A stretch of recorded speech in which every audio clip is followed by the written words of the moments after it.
Hello there, welcome back to the channel. This is Nerd World, and today, continuing the Klingon-Romulan feud, we're looking at the Klingon Raptor class scout vessel, or possibly battle cruiser, but I think it was meant to be a scout vessel, although, being Klingon, a shuttle could be a cruiser as far as they're concerned. Before we get started, please like, share, subscribe, comment down below, and also check out the other vessels in the playlist that should be up here in the corner, if I remember to link it, to all the other ships and other bits of relevant information about these two powers that I've done in this playlist. If it's already a completed playlist, great. If not, there are several episodes you've already missed if you're watching this when it came out, or you may have already seen. Either way, check it out if you've not already seen them.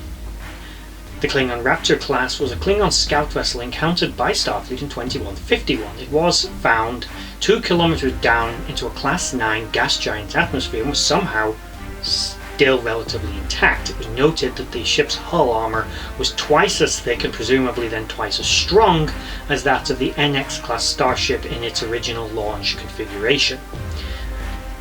The vessel's armament consisted of disruptors and photon torpedoes. It had shields as well as tactical sensors.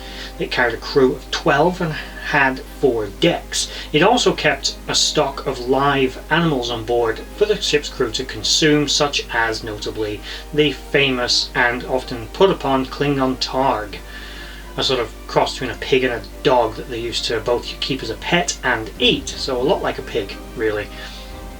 It was noted by the Starfleet personnel, who were quite impressed in many ways by the vessel, that the ship's hull was reinforced by a type of coherent molecular armour.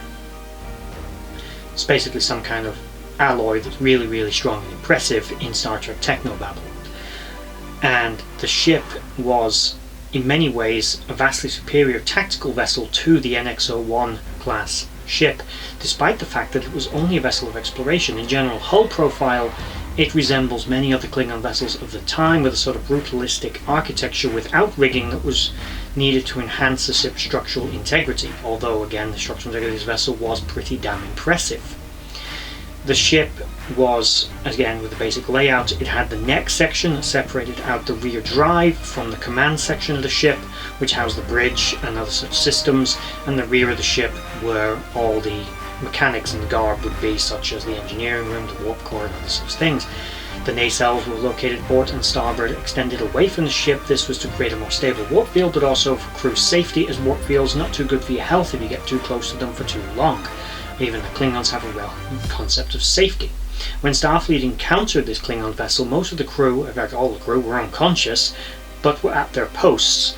The Vulcans, who had previously had more dealings with Klingons and had encountered this vessel prior to 2151 before, at least this classification of ship, although the Vulcans kept most of that information classified from Starfleet, indicated by T'Pol that they should just leave the Klingons where they are, to their fate, go back to their ship and leave, because the Klingons would rather die at their post than be helped. Archer, quite humanly of him, and probably rightly, decided to save their lives. As much as the Klingons would like to die at their post, my guess would be it would be something of a dishonourable death.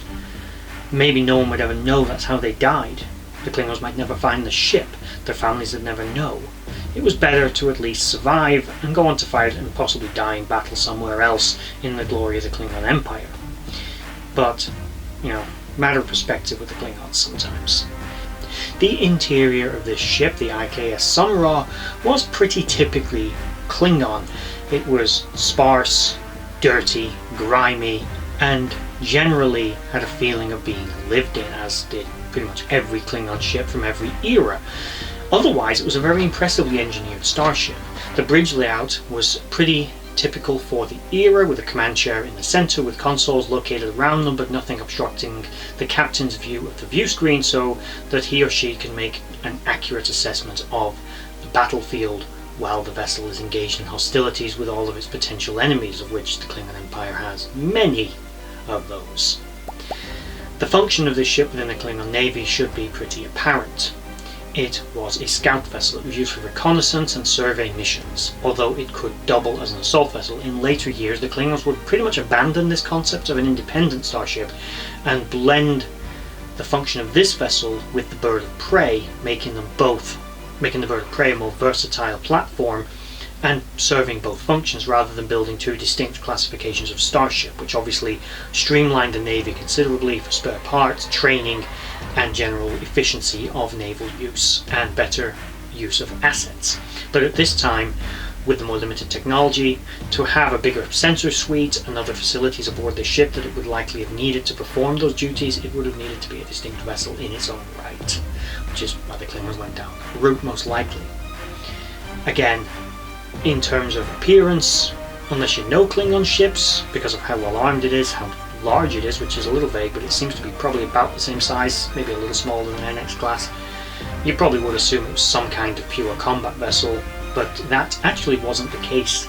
Being a scout ship, although it certainly served a military function within the within the Klingon Defense Forces, it was not strictly speaking a combat vessel like, say, a bird of prey or a D5 battlecruiser, despite sharing an aesthetic similarity and a similar basic hull geometry, particularly in common with the D5 class battlecruiser, which is one of the videos that will be coming soon.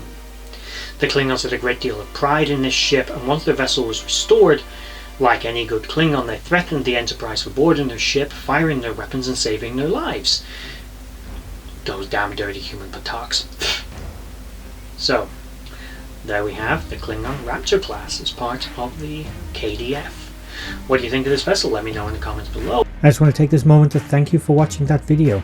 If you liked what you saw, please check out my social links in the description box below to Instagram and Twitter and others, and also is down there a link to my Patreon page where you can support this channel and the others as I try to grow this franchise and do this more regularly. If you made it all the way to the end of this video, thank you for watching, and bye bye.